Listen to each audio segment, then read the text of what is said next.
Là-bas, c'est Jurong Island, c'est une zone de raffinerie énorme. Il y a à peu près 2/3 des émissions de gaz à effet de serre de Singapour qui proviennent de cette île. Il faut savoir que Singapour, c'est le 2e port de commerce au monde, le premier en termes de soûtage.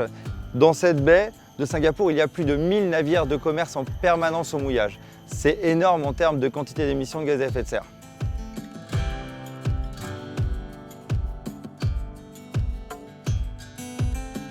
Le secteur maritime représente 2,9% des émissions de gaz à effet de serre mondiales.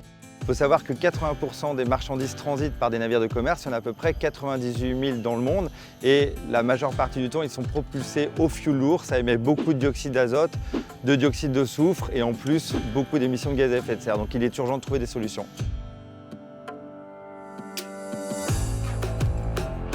Afin de répondre aux objectifs de l'Organisation maritime internationale, donc de décarboner le transport maritime, le gouvernement singapourien a créé un organisme non-profit pour accompagner les industriels dans leur transition. On va les rencontrer.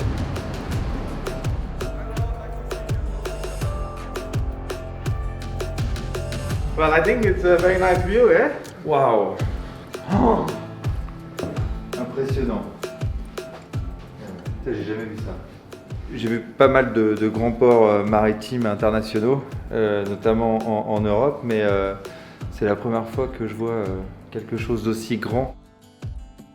Singapore, being an international maritime center and a major maritime hub globally, said, okay, if this is the way the world is moving, what can MPA do to add value to that journey at a global scale, but also how does it prepare Singapore for future?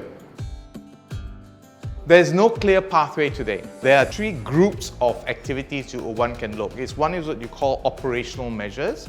Then there's the technical measures, which includes alternative new fuels. And the last group is called what you call market-based mechanisms. The maritime sector has been, for more than a decade, looking at energy efficiency design index to reduce their fuel consumption base case. Air lubrication, anti-fouling agents, hull cleaning strategies that helps reduce the energy required to move a vessel. But that is not enough to get us across the line. Across the line meaning at least at IMO aspirations of 2030 and 2050.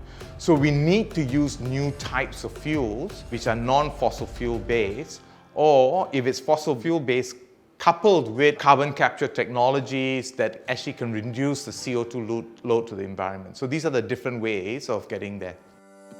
We are doing this not because we want to play with new toys. We're doing this to save the world.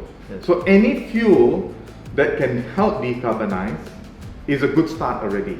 Yes. If we debate now about what's not good, we'll never find a way of looking at the solution. I think the idea is we need to move away from where we are. Every new fuel will have limitations, so we need to design the use case so that it fits the fuel, because the fuel is not going to be applicable to all use cases, and we need to recognize that.